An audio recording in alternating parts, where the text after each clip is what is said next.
toutes les entreprises prospères qui durent dans le temps utilisent ça. Allez voir toutes les grandes entreprises, vous allez toujours vous rendre compte qu'il y a une culture d'entreprise.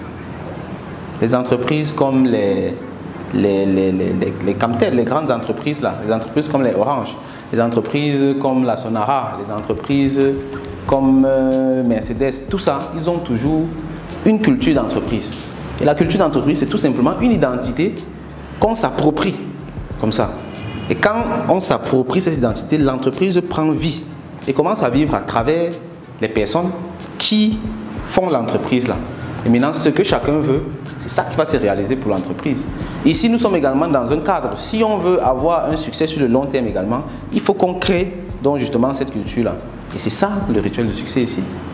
Je n'ai pas parlé de l'église catholique, mais l'église catholique, c'est la meilleure entreprise qui existe, sans vouloir heurter la foi de qui que ce soit. Parce que si on prend ça comme une entreprise, c'est une entreprise qui existe depuis plus de 2000 ans. Est-ce que vous avez vu d'autres entreprises qui existent depuis 2000 ans? Et ils sont là, ils sont puissants. Et ça fonctionne. Si on prend les prêtres comme étant les employés de l'église, les gars travaillent avec dévouement sans qu'on ait besoin de les contrôler. C'est très puissant. Pourquoi? Parce qu'il y a une culture d'entreprise qui est vraiment ancrée. Et cette culture est tellement puissante qu'on appelle ça une croyance. C'est très puissant en fait. Et c'est ça qu'il faut recopier comme modèle pour que ça fonctionne également. Et ici, c'est pour ça qu'on a mis le rituel du succès. Parce qu'on veut réellement que notre conscient, notre subconscient enregistre clairement qu'on veut le succès dans l'écosystème crypto et blockchain.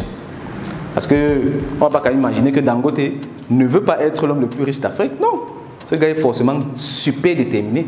Il veut être le plus riche d'Afrique, plus que tout le monde. C'est pour ça qu'il est le plus riche d'Afrique. Donc c'est maintenant à nous de voir si on veut avoir du succès dans l'écosystème crypto et blockchain. Et dépendamment de notre volonté, on pourra donc atteindre ça ou pas. Parce qu'il y a une grosse différence qu'on doit faire entre désirer quelque chose et vouloir vraiment la chose. Quand tu désires quelque chose, tu as simplement envie de ça. Je veux devenir riche, ok. Après, tu vas dormir ou bien tu vas un peu travailler un peu, tu vas croire que tu vas trop travailler. Non. Quand tu veux quelque chose, tu dois déplacer les montagnes pour que ça se réalise. Tu dois tout faire pour que ça se réalise. Et on a compris clairement avec le module Mindset et Motivation que nous sommes conscients maximum à 5%. Tout le reste là c'est le subconscient. Donc on doit donner le travail à notre subconscient et ça se fait à travers les affirmations. Donc je fais ce rappel pour qu'on prenne ça bien au sérieux. Que ce soit ici ou bien même dans vos vies privées, professionnelles de chaque jour. Donc je vous invite donc à faire le rituel du succès avec moi. 3 fois pour chaque affirmation. Je réussis toujours tout ce que j'entreprends. Je réussis toujours tout ce que j'entreprends. Je réussis toujours tout ce que j'entreprends. Je réussis toujours tout ce que j'entreprends. Chaque jour de ma vie, je donne le meilleur de moi-même afin de maîtriser la crypto-monnaie et la blockchain. Chaque jour de ma vie, je donne le meilleur de moi-même afin de maîtriser la crypto-monnaie et la blockchain. Chaque jour de ma vie, je donne le meilleur de moi-même afin de maîtriser la crypto-monnaie et la blockchain. Chaque jour de ma vie, je donne le meilleur de moi-même afin de maîtriser la crypto-monnaie et la blockchain. Grâce à la formation Crypto Initiation et surtout grâce à mes propres efforts, j'ai investi avec succès dans la crypto-monnaie. Grâce à la formation Crypto Initiation et surtout grâce à mes propres efforts, j'ai investi avec succès dans la crypto-monnaie. Grâce à la formation Crypto Initiation et surtout grâce à mes propres efforts, j'ai investi avec succès dans la crypto-monnaie. Grâce à la formation Crypto Initiation et surtout grâce à mes propres efforts, j'ai investi avec succès dans la crypto-monnaie. Je suis toujours responsable de tout ce qui m'arrive en bien comme en mal. Je suis toujours responsable de tout ce qui m'arrive en bien comme en mal. Je suis toujours responsable de tout ce qui m'arrive en bien comme en mal. Je suis toujours responsable de tout ce qui m'arrive en bien comme en mal. Je me maintiens dans un état d'esprit de vainqueur car je sais que c'est l'un des piliers principaux de mon succès et de ma prospérité. Je me maintiens dans un état d'esprit de vainqueur car je sais que c'est l'un des piliers principaux de mon succès et de ma prospérité. Je me maintiens dans un état d'esprit de vainqueur car je sais que c'est l'un des piliers principaux de mon succès et de ma prospérité. Je me maintiens dans un état d'esprit de vainqueur car je sais que c'est l'un des piliers principaux de mon succès et de ma prospérité. Super, merci. Ok. Alright. Il y a une autre partie de la crypto et de la blockchain qui est totalement décentralisée. là où on ne sait pas qui est qui. On n'a même pas besoin de savoir qui est qui. Tout ce qu'on demande, c'est connecte ton wallet, c'est tout. Est-ce que tu as l'argent? Oui, là tu peux faire les opérations, tu peux acheter, tu peux vendre et tout. Dès que tu finis, tu déconnectes ton wallet et puis c'est bon, ni vu ni connu. Vous partez.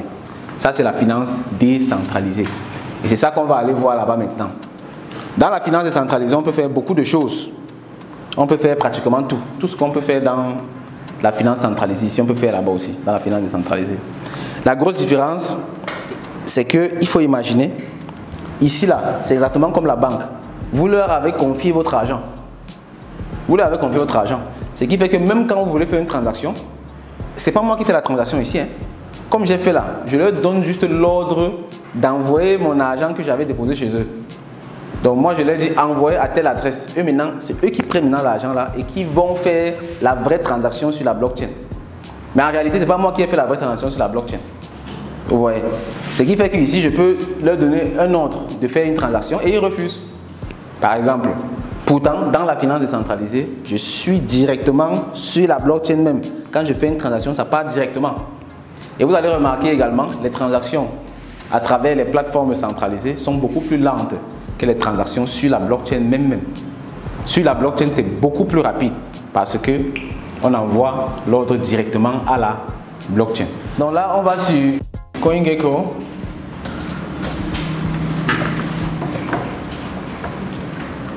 Et là, dans l'exchange, vous voyez qu'ici, il propose 3 options.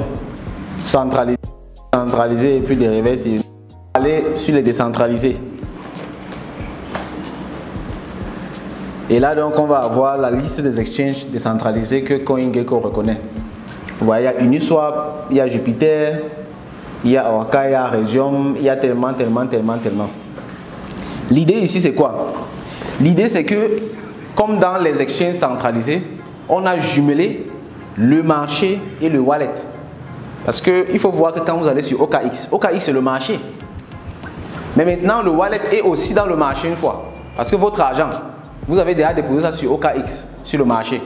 Donc quand vous venez, vous leur donnez simplement les ordres. Vous leur dites, achète-moi le Bitcoin. Ils vont aller prendre, ils vont dire, ok, tu m'avais donné 100 000. Je vais prendre, tu vas acheter pour combien? 50 000. Ils prennent ton argent, ils l'achètent avec. Donc le marché est jumelé avec le wallet. C'est ça OKX, c'est ça les plateformes centralisées. Mais maintenant, les décentralisés là, on a séparé ça. Ton wallet, c'est toi-même qui as entre tes mains. Et le marché est à part. Donc voici les marchés ici. Ils sont à part. Tout ça là, ce sont les marchés seulement. À part le marché ici, il n'y a rien d'autre. Si je viens par exemple sur, disons, Raydium. Raydium, c'est tout simplement le marché. Tout ce qu'eux ils font, c'est afficher. Tout ce qu'ils font, c'est afficher ce qu'il y a sur le marché. J'ai cliqué sur le lien ici pour aller directement sur le marché, là, voir. Ça m'amène sur le marché. Ce que vous allez remarquer ici, c'est que on ne va rien te demander sur tes informations. On ne va rien te demander, ni ton nom, ni ton prénom, ni rien. Ça n'intéresse personne. Même pas l'adresse email. Donc si vous recevez un jour un email, ça va arriver. Ou bien un jour, vous voyez dans les groupes WhatsApp, ou bien un jour, vous voyez, on t'envoie un email, on dit ton compte wallet a été compromis, quoi. Il ne faut même jamais cliquer sur ça. Parce qu'ils ont d'abord fait comment pour avoir ton adresse email. Vu qu'on ne demande pas l'adresse email ici. Donc, ça, c'est l'exchange décentralisé. C'est la même chose que OKX. Juste que ici, ton wallet n'est pas là en fait. C'est pour ça qu'on n'a pas besoin de savoir qui tu es. Tout ce qu'on veut savoir, c'est est-ce que tu as de l'argent. Tu connectes ton wallet. Donc, Connect Wallet, ça part maintenant, ça te présente les différents wallets qu'il y a. Si tu veux connecter par exemple... Ça, c'est les wallets qui prennent en compte. Exactement. Oui, c'est les wallets qui prennent en compte. Donc, il te dit simplement, voici les wallets qu'on prend en compte. Tu choisis. Phantom, par exemple. Ça va aller connecter mon wallet Phantom, ça va me demander la permission. Est-ce que tu veux connecter ton wallet Phantom? Si je signe... Un truc sécurisé, non, pour connecter. Déjà, tu peux connecter ça en clé. Raydium, non? Oui, Raydium est quand même une grosse plateforme. C'est un gros DEX qui a fait ses preuves. C'est l'un des 2 DEX par excellence sur Solana. Solana actuellement c'est la blockchain la plus populaire. qui a rajouté le plus de volume, surtout avec les shitcoins. Et le DEX qu'on utilise le plus, c'est Raydium et puis Jupiter, les deux là. Donc ils sont assez sécurisés. C'est pour ça qu'on a choisi celui-ci. Donc quand on vient ici, tout ce qu'on te demande, c'est connecter ton wallet. Dès que tu as connecté ton wallet, c'est bon. Ils vont voir est-ce que tu as de l'argent dedans. Si tu as de l'argent, là tu peux faire des transactions.